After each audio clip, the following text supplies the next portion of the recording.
स्वागत है आप सभी का दोस्तों। उम्मीद करता हूं आप लोग अच्छे होंगे। दिल्ली में अवैध निर्माण और अतिक्रमण के खिलाफ आज भी एमसीडी का बुलडोजर चला, जिनमें जनकपुरी, द्वारका, करोलबाग, रोहिणी और मदनपुर खादर जैसे इलाके थे, जहां पर एमसीडी का बुलडोजर नॉन स्टॉप आज चला। लेकिन आज एमसीडी ने प्रशासन की पूरी व्यवस्था कर रखी थी, जिनमें दिल्ली पुलिस के जवान थे और सीआरपीएफ के जवान भी वहां मौजूद थे, ताकि किसी भी तरह की कोई भी अगर गतिविधि हो तो उस पर कठोर कार्रवाई करने की पूरी व्यवस्था थी। नतीजा क्या हुआ कि रोहिणी, जनकपुरी, द्वारका और करोलबाग ये वो इलाके थे जहां पर एमसीडी ने कार्रवाई की, जहां पर भी अवैध निर्माण किए हुए थे उनको तोड़ा गया, अतिक्रमण के जो भी किया हुआ था उनको तोड़ा गया। और इसके साथ साथ जिन लोगों ने सरकारी जमीन पर दीवार बना रखे थे उन दीवारों को तोड़ा गया। जो लोग वहां पर मौजूद थे उन लोगों में बहुत सारे लोग ऐसे थे जिन लोगों ने अवैध निर्माण कर रखे थे। उन्होंने खुद से, बहुत लोग ऐसे भी थे जिन्होंने अवैध निर्माण जो किए थे उन लोगों ने अपने अपने सामान वहां पर हटा लिए। लेकिन मदनपुर खादर में मामला कुछ और ही था। मदनपुर खादर में जैसे ही एमसीडी का बुलडोजर पहुंचा, वहां पर जो स्थानीय लोग थे उन लोगों ने एमसीडी के खिलाफ, उनके कर्मचारियों के खिलाफ हंगामा करना शुरू कर दिया।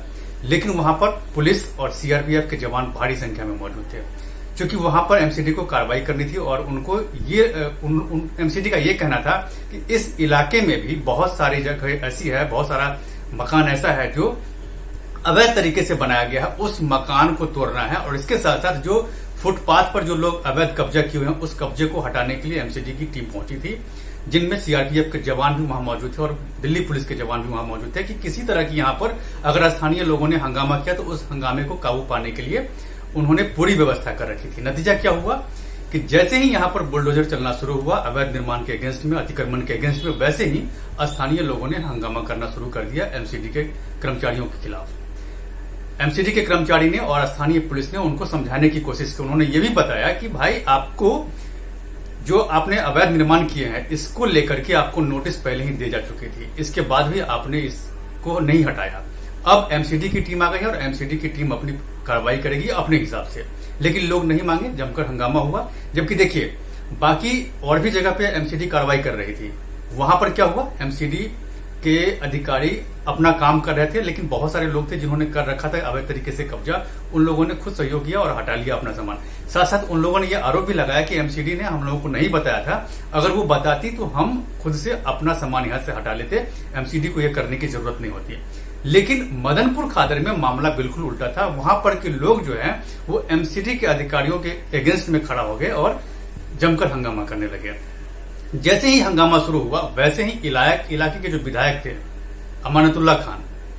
अमानतुल्लाह खान सोशल मीडिया पे उन्होंने ये लोगों से आह्वान किया कि आप लोग भारी संख्या में मदनपुर खादर पहुंचे, मैं भी वहां पहुंच रहा हूं, क्योंकि वहां पर गरीबों का मकान तोड़ा जा रहा है एमसीडी के द्वारा, इसलिए उसके खिलाफ खड़ा होना बहुत जरूरी है। जैसे ही अमानतुल्लाह खान ने सोशल मीडिया पर लोगों से आने के लिए रिक्वेस्ट किया, वैसे ही मदनपुर खादर में भारी संख्या में भीड़ जम गई। अमानतुल्लाह खान भी पहुंच गए, आम आदमी पार्टी के विधायक हैं, उसी इलाके से हैं। और अमानतुल्लाह खान वहां पहुंचने के बाद उन्होंने साफ साफ कहा कि इस इलाके में किसी तरह का कोई भी अवैध निर्माण नहीं है और न ही किसी तरह की कोई गलत गतिविधि है जिसको तोड़ने के लिए एमसीडी की टीम यहां पर आई है।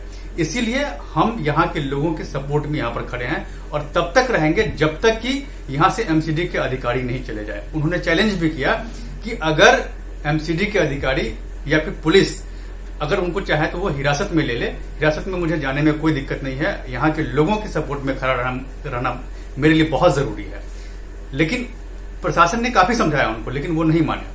उन्होंने आरोप भी लगाया बीजेपी पर कि एमसीडी के अधिकारी को बदरपुर में जाकर के जो अवैध अतिक्रमण है, जो अवैध निर्माण किया हुआ है, उसके खिलाफ कार्रवाई करनी थी। लेकिन एमसीडी के अधिकारी चूंकि वहां पर इसलिए नहीं गए क्योंकि उस इलाके के विधायक बीजेपी से हैं और वो इस इलाके में आ गए, जो ये मेरा इलाका है मदनपुर खादर का, और यहां पर किसी तरह का कोई अतिक्रमण नहीं है। इसके बावजूद मेरे इलाके में आकर के वो लोग यहाँ के गरीबों का घर तोड़ने का काम शुरू कर दिए हैं। प्रशासन ने उनको समझाया लेकिन नहीं माने। नतीजा ये हुआ कि आम लोगों की तरफ से पुलिस पर पत्थरबाजी शुरू हो गई, जिसके बाद पुलिस ने एक्शन लिया और एक्शन लेने के बाद सबसे पहले तो स्थानीय जो विधायक हैं अमानतुल्लाह खान, उनको हिरासत में लिया और जो लोग हंगामा कर रहे थे उन पर जमकर लाठी चली।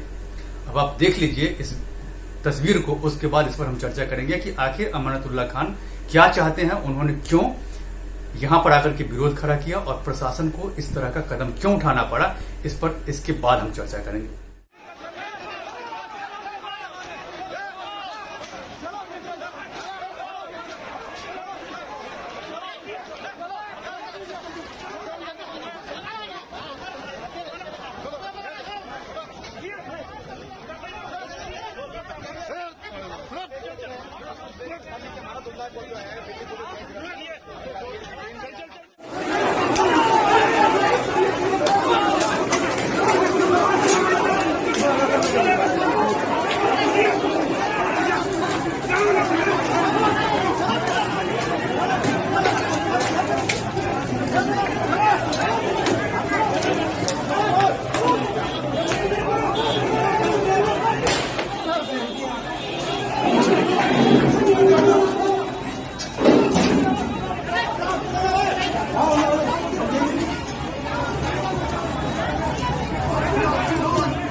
मैं 2-3 पॉइंट यहां पर उठाना चाहूंगा। पहली बात तो यह है कि अमानतुल्लाह खान अपने इलाके में, जहां भी उनका जो इलाका है, उस इलाके में जाकर के वो ये कहते हैं सीधा सीधा कि हमारे इलाके में तो किसी तरह का कोई अवैध निर्माण है ही नहीं। एमसीडी की टीम जो है यहाँ पर आकर के गलत तरीके से निर्माण को तोड़ने का काम करे, गरीबों को के जो मकान बने हुए हैं उसको तोड़ने का काम करे, जबकि यहाँ पर किसी तरह का कोई भी अवैध निर्माण नहीं है, किसी तरह का कोई अतिक्रमण नहीं है। लेकिन चूंकि इस इलाके से आम आदमी पार्टी का विधायक है, इसीलिए इस इलाके को टारगेट किया जा रहा है।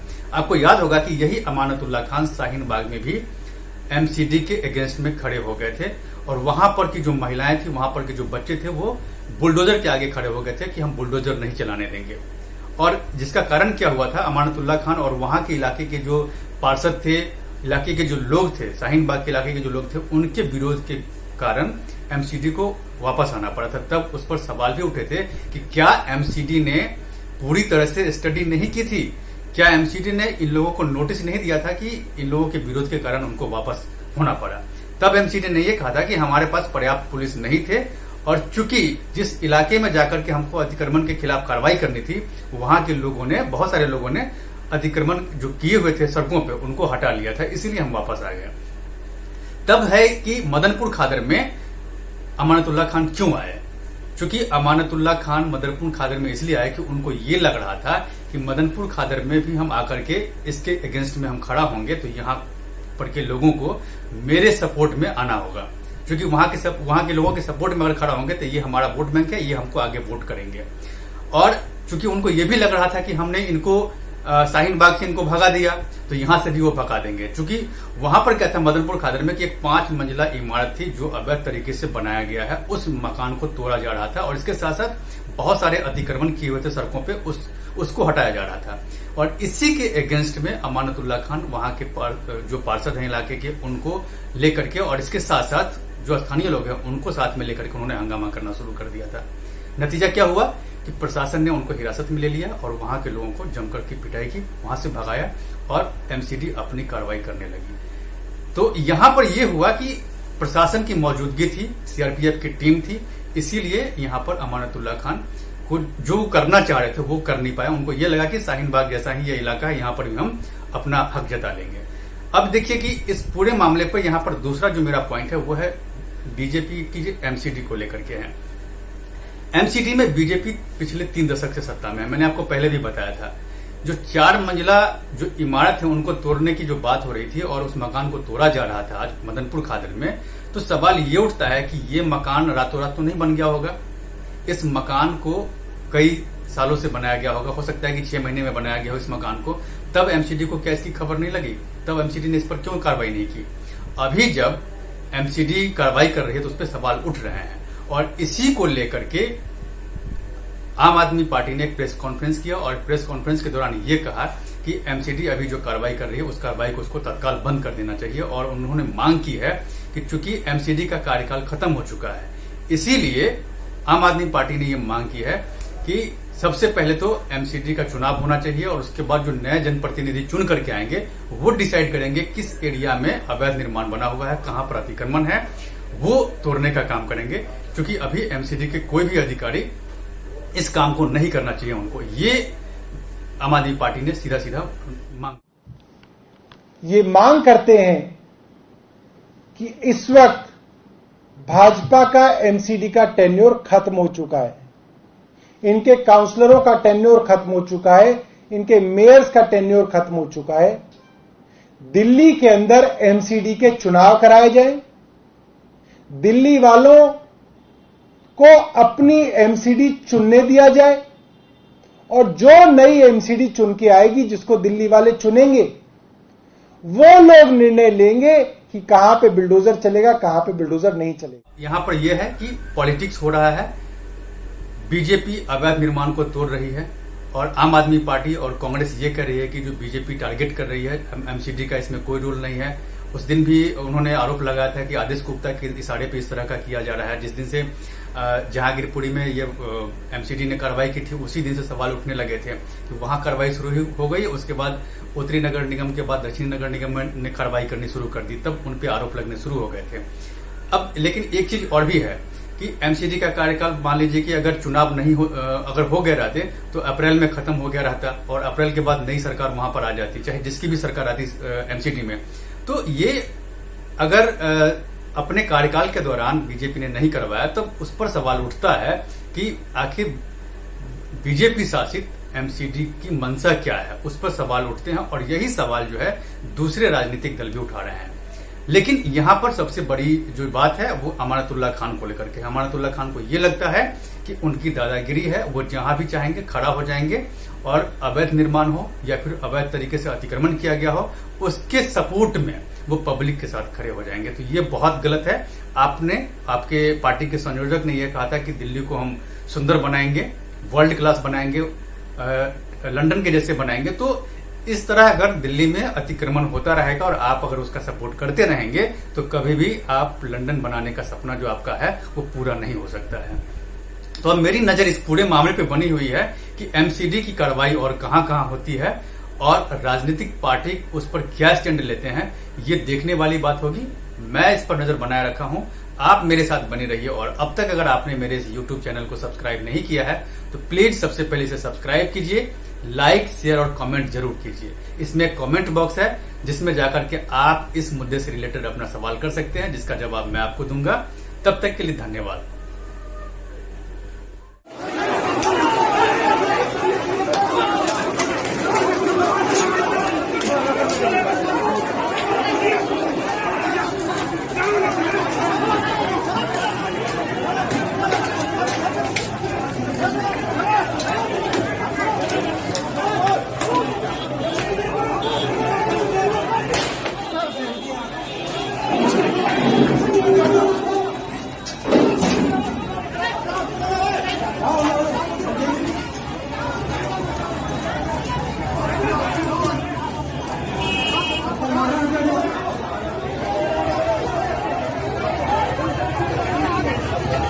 मुंह पे लग जाएगी वहां से।